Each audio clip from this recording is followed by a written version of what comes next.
주님의 은혜가 오늘 귀한 성은의 밤에 오신 여러분들이 함께 하시기를 예수님의 이름으로 축복합니다. 사도 바울이 갈라디아 교회에 있는 여러 교회들을 만났을 때, 그때 당시가 바울의 2차 전도 여행입니다. 우리가 갈라디아서 1장을 공부할 때 여러분에게 말씀드렸던 것처럼 갈라디아서는 갈라디아 교회 한 교회를 향한 것이 아니라 갈라디아 지방에 있는 여러 교회들, 대부분 다 바울이 복음을 전하고 개척했던 그런 교회들이죠. 그 당시 바울 2차 전도 여행쯤 그 지역에 있는 많은 교회들을 설립을 했는데, 그때 바울이 1차 전도 여행을 마치고 약간의 휴식 기간을 가졌지만 이어서 곧바로 2차 전도 여행을 가졌기 때문에 굉장히 육체적으로 그가 힘든 그러한 가운데 있었습니다. 그래서 13절에 육체 약함으로라는 말씀이 있죠. 그때 전도 여행에서 제대로 먹고 또 쉬고 그러한 것을 얻질 못했기 때문에 굉장히 육체적인 질병이 심했습니다. 그런데 이렇게 육체적인 질병이 심했음에도 그 갈라디아 지방에 있는 교회들은 은혜를 사모했기 때문에 육체적으로 연약한 그런 목사님에게 말씀을 들었는데도 은혜를 받은 것이죠.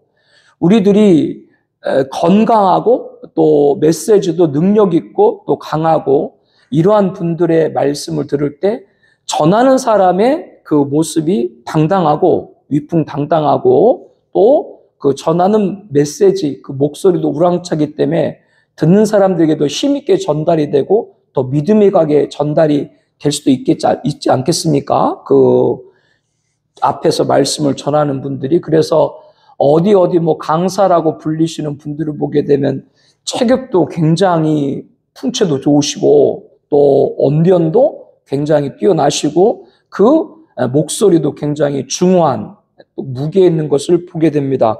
근데 바울은 그렇지 않았죠. 그 바울의 사진을 자료를 보게 되면 키는 굉장히 좀 왜소한 편이었고 머리는 또 대머리셨어요. 이 바울이. 그리고 안질계통이 눈이 안 좋으셨기 때문에 항상 이렇게 눈곱 같은 것이 이렇게 항상 있고 눈이니까 굉장히 안 좋죠. 그리고 코는 매부리 코고 그렇게 그 외형적으로는 바울이 흠모할 것이 없는데 거기다가 더욱이 질병에까지 고통을 받았으니까 그가 아무리 좋은 메시지를 전해도 듣는 사람들이 그 말씀의 메시지에 긍정적이고 또 진솔하게 또 진리로 받아들이기보다는 전하는 사람의 모습이 그렇기 때문에 그 전하는 말도 듣는 사람들이 그렇게 집중해 듣지 않을 수 있는데 갈라디아 교인들은 하나님을 사모하고 말씀을 사모하니까 이 바울이 그런 신체적인 조건이 있는데도 불구하고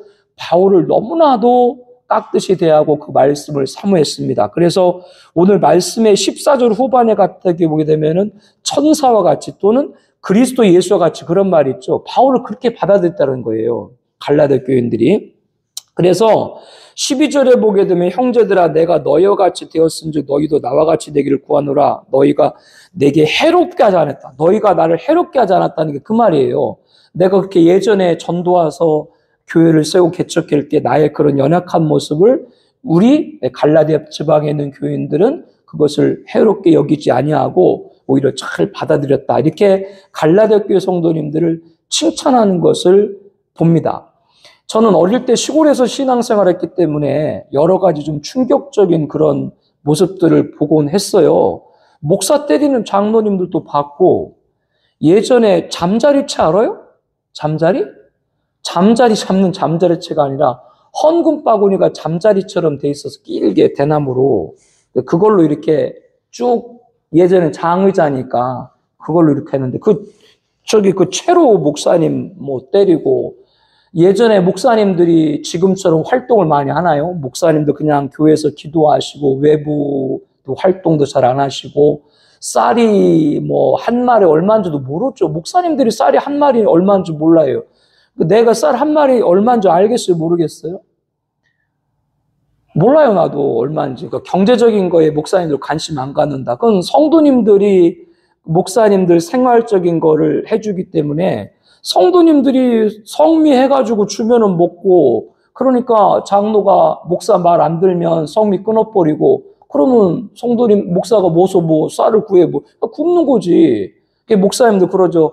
목사가 뜨거운 방에서 자면 안 된다고, 차가운 방에 자야 기도하고 배를 줄여야 기도한다고. 그러니까 장로님들이 목사님을 이렇게 훈련을 시키는 거죠. 내가 그때 목회 안 하길 잘했지. 그때 목회했으면 그냥 당장 거시기 했을지도 모르죠. 사모님들이 손이 다 꺼져. 겨울에 땔감이 없으니까 장작 같은 걸 갖다 줘, 안 갖다 주니까 사모님들이 그 맨손으로 솔골 알아요, 솔골? 소나무 그 잎새, 그 가스가 그게 가을에 떨어지고 겨울에 마르면 그거 겨울에 떼기도 했거든요. 솔방울도 모아서 떼고 옛날에 땔감을 이렇게 썼으니까 손이 다 터지고, 그리고 시골에서 내려왔는데 사모님이 그때 당시에 대학 나온 사모님 별로 없었어요. 요즘에는 뭐 사모님들이 다 대학 안 나오신 분이 어이로 없을 정도로 많죠. 그때 대학 나오는 사모님 별로 없는데 목사님 만난 거죠. 만나서 그 시골에 올지 어떻게 알았어요? 그러니까 사모님이 이상하게 얼굴이 누래요. 계속 누래. 그 젊은 사모님인데 얼굴이 계속 누렇고, 왜 누렇고. 나중에 알고 보니까 서울에 그 당시에 대학 나왔을 정도면 집안도 좋을 거 아닙니까? 유복하게 좋은 집서 살아서 이미 그때 수세식 화장실 썼는데, 시골에 무슨 수세식 화장실 어디 있어요? 내 그 화장실 구체적으로 옛날에 재래식 거 말하지 못하겠지만 이 자리니까 써본 분은 알죠? 그거 얼마나, 우리는 아예 어릴 때부터 그냥 재래식 썼으니까 그냥 그려내보다 하고 쓰는데, 수세식만 쓰던 분들이 와가지고 그 재래식 쓰려니까 하루에 적어도 한 번 이상은 화장실 가야 될 거 아니에요. 그게 안 되니까 사모님 얼굴이 막 누렇게 뜨고, 그렇게 고생한 그런 분들이 많이 있었죠. 그래서 목사님들이 못 먹으니까 뭐 허리가 굽고 뭐 이러신 분들도 많고, 그러니까 이제 그런 식으로 뭐 이렇게, 제가 지금 얘기하는 거는 일부 장로님, 일부 몰지각한 장로님들, 다른 훌륭한 분들 많고요. 그러니까 목사님이 뭐 그렇게 연약해질 수밖에 없죠. 목사님들이 말해서 그냥 뭐 차비도 없으니까 뭐 읍내까지 갈 때 그냥 그 2시간, 3시간을 예전에 뭐 10리, 20리 그냥 걸어갔으니까요. 그냥 우리 저기 새벽기도 갈 때 어릴 때도 그냥 30분을 걸어갔는데, 그 농둑 방죽길 양쪽에 아무것도 없고 겨울에 칼바람 불으면 그냥 그 귀 다 막 떨어져 나가듯 에어 추위듯 그러면서 그냥 가고, 목사님도 그게 없으니까 10리, 20리 그냥 걸어가고, 그런 일들이 우리 올 때만 많이 있었죠. 그러니 주일날 설교하는 게 힘이 있어요? 힘이 없지. 그러면 또 목사님 뭐 설교를 못 한다는 둥, 뭐 한다는 둥, 뭐 그러고 그냥 뭐 내쫓도 목사 갈고 그러는 경우들도 없지 않았습니다. 그런데 이 갈라디아 교인들 그렇지 않았다는 것이죠. 아까 말한 사도 바울 몇 가지 말씀했죠. 우리가 고린도전후서 말씀 공부할 때도 했지만 얼마나 수많은 동족의 위험, 강의 위험, 동족의 위험, 또 강도의 위험, 40이 하나가 한 말을 몇 대를 맞고 죽을 뻔했고 강줄에 떨어져 내리기도 하고 뭐 수없이 그렇게 연약하고 지친 이 바울을 갈라디아 교인들 너무나도 극진히 대접했고, 아까 말한 대로 14절에 보니까 천사와 같이 예수와 같이, 그래서 너희를 시험하는 것이 내 육체에 있으되, 즉 바울의 그런 연약한 육체를 보고 얼마든지 이 갈라디아 교회 성들이 시험 들 수 있다는 것이죠. 어떻게 저런 사람이 교회 목사야? 저렇게 비실비실 돼가지고 저런 사람이 목사가 될 수가 있나? 지금도 제가 체중이 한 3kg, 5kg가 빠져가지고 이게 내 몸인지 무슨 몸인지 모를 정도로 날씬해 사는데, 뭐 그렇게 막 할 수 있는데, 그런 육체 연약한 걸 가지고 가린도 교인들은 그걸 가지고 티집을 냈거나 시험을 듣지 않았다. 왜 하필이면 우리 교회 저런 목사가 왔을까? 그런 만 같지 않았다. 업신여기도 않고 버리지도 않았다. 이 갈라디아 교인들이 그렇게 사랑이 많았다. 그런데 중요한 거는 이제 15절 말씀이죠. 너희가 복이 지금 어디 있느냐? 내가 너희에게 증언하니 너희가 할 수만 있었다라면 너희 눈이라도 빼어 나에게 주었으리라. 즉 예전에는 나에게 눈까지라도 빼어줄 정도로 사랑했던 너희들 아닌가. 근데 이제 16절부터 이렇게 이제 이 말씀이 다시 전개가 되는데, 이게 반전을 갖게 되는데, 그런즉 너에게 참된 말을 함으로 원수가 됐냐? 예전에 그랬던 너희가 내가 이제 진리를 말한다고 이제 나와 원수가 되려고 하느냐? 우리가 쭉 앞에 말씀에 살펴본 대로 유대주의자들, 예수 믿어도 율법 지켜야 되고 할례 받아야 되고 월삭 지켜야 되고 달 지켜야 되고 해 지켜야 된다라고 말하는 그들에게 미혹당해가지고 아니다, 오직 예수만 믿어야 된다. 우리는 다시 율법의 종노릇해서는 안 되고 우리들은 다시 예수님만 믿으면 된다. 이렇게 진리를 말하는데 이제 너희들이 그 유대주의자들한테 변질돼가지고 미혹당해가지고 내가 전하는 진리, 그 진리를 듣지 않고 오히려 나와 원수를 지려고 하느냐. 아니 원수는 마귀가 원수인데 왜 주의종하고 원수가 되냐고. 무엇가 그렇게 좋은 일이 많이 있으려고. 이 말이 지금 그 얘기인 거예요. 그래서 17절에 그들은 누구예요? 유대주의자들. 바울이 없는 사이에 교묘하게 들어가지고 바울이 전한 복음을 변개시키고 성도들로 하여금 다시 율법의 종노릇하게 하고 그러면서 자기들이 율법을 지키는 권위자로 가면서 교권을 가지고 교회를 지배하려고 하는 세력들, 유대주의자들. 그 유대주의자들이 너에게 대해서 열심히 그들이 지금 막 갈라디아 교회 너희들 열심히 하는 것 같지만 그것은 좋은 뜻이 아니다. 열심히 하는 건 좋은 뜻으로 열심히 하는 건 좋은 일인데 좋은 뜻이 아니고 나쁜 뜻이다. 어떤 나쁜 뜻이냐? 너희를 이간시켜. 너희들을 나와 이간을 시켜가지고 그들에게 대하여 즉 유대주의자들에게 충성하도록 만들려고 너희 이간시킨 거다. 교회가 주님한테 충성해야지 왜 사람한테 충성해요? 뭐 자기가 능력을 받았다나 뭘 받았다나 하면서 자기만 바라보라라고 하는 분들이 가끔 있죠. 바로 그런 사람들 여기에 비유를 둘 수가 있는 것이죠. 그들은 자기들이 추앙을 갖고 자기들이 존경받고 자기들이 이익받기 위해서 자기에게 결국 열심히 하는 거다. 그러니까 너희에게 열심히 하는 건 너희를 위한 좋은 뜻에 열심히 하는 결국 뭐예요?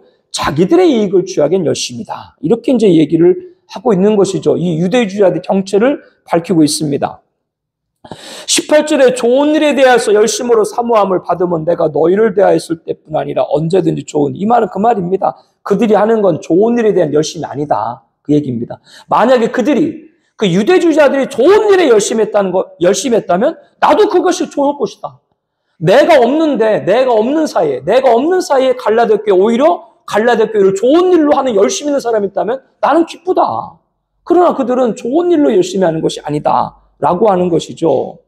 자, 이렇게 앞에 예전에 갈라디아 교인들이 바울과 어떤 관계였다는 걸 아까 말씀드렸죠. 자기 눈이라도 빼앗을 정도로 바울이 그렇게 육체가 연약하고 아프고 그런 병든 몸인데도 바울을 이렇게 존중하고 바울이 전했던 말씀에 아멘했던 그런 갈라디아 교인들이 갑자기 유대주의자들한테 변질돼가지고 이제 누구를 원수로? 바울을 이제 원수로. 저 바울이 옛날에 가르쳤던 복음이 진리가 아니었나 봐. 이런 식으로 오히려 진리를 가르쳤던 바울과 원수가 되는. 근데 지금은 그렇게 됐단 말이에요. 유대주의자들 이간시켜서 그렇게 됐단 말이에요. 바울과 원수가 됐단 말이에요. 그런데 바울은 자기와 원수가 됐던 그들, 원수가 되어버린 그들. 유대주의자들이 이간시켰지만 여러분 이 말씀 잘 들어봐요. 유대주의자들이 이간을 시켰어. 그래서 갈라디아 교인들이 변질됐어. 그럼 책임이 누구예요? 책임이 변질시킨 유대주의자한테 있어요? 변질된 갈라디아 교인들에게 있어요? 그러니까 여러분들 명분대고 핑계대지만 누구 핑계를 대고 있어. 다 자기 잘못이지. 내가 너무 심하게 얘기하나요? 하나님 앞에 가가지고 너 왜 그렇게 했니? 제가 누구 때문에 이렇게 됐고 누구 때문에 이렇게 됐고 그럼 하나님이 뭐라고 그러겠어요? 너 누구 보고 교회 다녔니? 그럼 여러분 뭐라고 하실 거예요? 우리는 하나님 바라보고 다녀야 될 줄 믿습니다. 그러니까 이게 그 얘기거든요. 이렇게. 그런데 중요한 건 지금 그렇게 자기와 이제 원수가 됐는데 19절에 바울이 얼마나 위대한 하나님의 사람인가 봐요. 자기를 떠나서 자기를 등지고 자기의 원수가 되고 자기가 가리킨 걸 버리려고 하는 그 갈라디아 교인들에게 19절에 바울은 뭐라 그래요? 나의 자녀들아 너희 속에 그리스도 형상을 입고하지. 난 다시금 너희들한테 기대한다. 너희들이 다시 말씀으로 돌아가서 그리스도 형상으로 회복될 걸 믿는다. 그때까지 나는 너희를 위해서 마치 누가 만삭된 어머니가 아이를 출산하듯 나는 다시 너희들을 진리로 세울 수 있도록 위해서 내 수고를 아끼지 않겠다. 그 바울이 위대한 거죠. 자기를 떠나고 이간질 시킨 자들에게 미혹당하고 그래서 등을 지고 자기가 전하는 진리를 거부하는 그들을 향해서도 바울은 포기하거나 뒤돌아서거나 버리지 않고 그들이 다시 원래 그리스도 형상의 모습으로 돌아오기까지 해산하는 어머니같이 나는 수고를 아끼지 않겠다. 이 바울이 얼마나 위대한 사람인가. 이 말씀 우리들에게 여러 가지 교훈을 주는데 정리하면 절대로 저와 여러분들은 예수의 복음에서 진리에서 떨어지지 않아야 될 줄로 믿습니다. 좀 막연하죠. 진리에서 떠나지 않는다는 게 막연한데 쉽게 말씀드리면 절대 여러분들 신앙생활하는데 교회를 떠나서는 안 됩니다. 신앙생활을 혼자 하는 것이 아니에요. 예수님은 포도, 우리는 가지. 가지가 포도나무에서 떨어지면 돼요? 안 돼요? 예수님은 교회의 그렇죠. 우리는 주님의 몸, 교회는 주님의 몸이고 우리들은 그 몸에 붙어있는 각각 지체들이다. 손이고 발이고 눈이고 코고.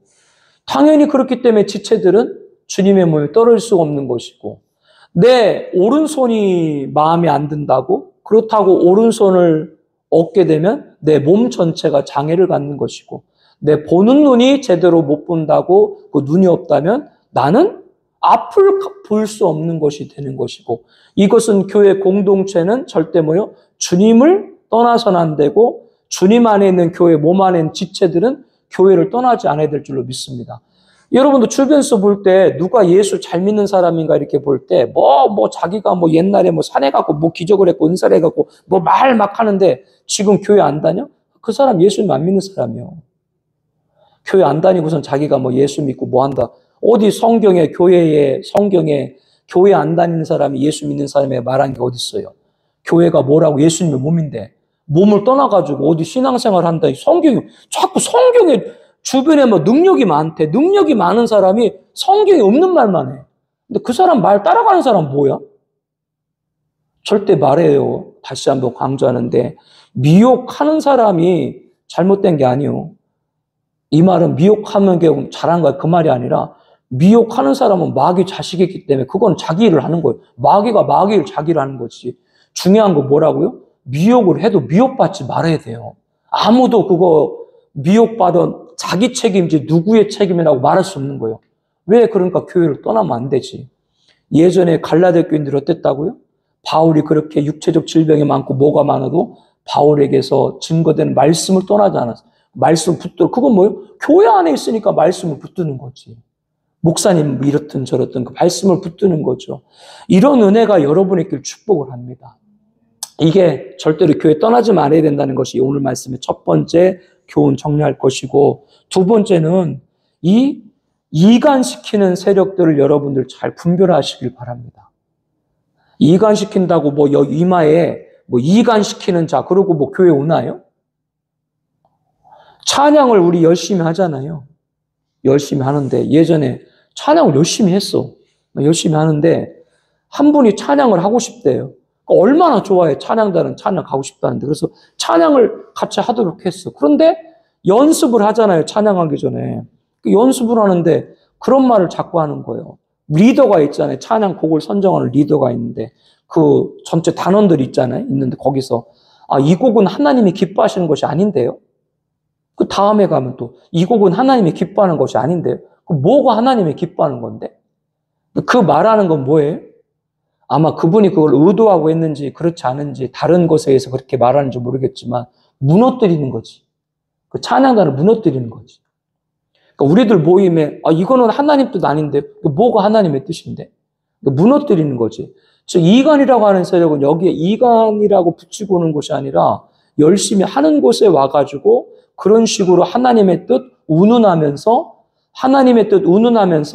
열심히 하는 사람들의 의욕을 꺾고 여러분들 내가 볼 때 조금 미흡해도 하나님의 뜻이 아닙니다. 그렇게 말하는 거하고 내가 조금 보기에 미흡해도 우리 정말 아름답고 은혜롭고 정말 이렇게 열심히 해서 너무너무 기뻐요. 그렇게 말하고 하는 거하고 어떤 차이가 있어요?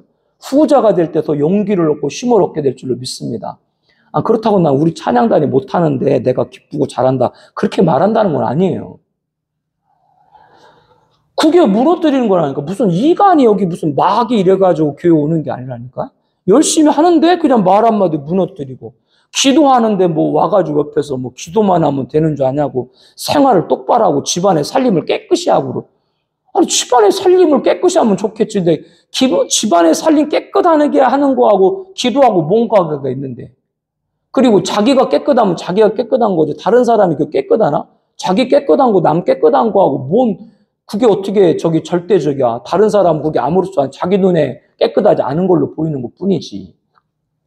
이런 부분들이 하나가 다 무너뜨린 거예요. 분별을 잘해야 돼요. 무슨 교회 외적으로 큰 분란을 일으키고 이런 사람들만 아니라 교회 안에서 심적이든 마음적이든 이런 것들로 인해 가지고 의욕을 자꾸 꺾고 마음을 자꾸 빼앗기고 마음을 자꾸 이렇게 물같이 쏟게 하는 그런 행위들이 있다라고 하는 것이죠.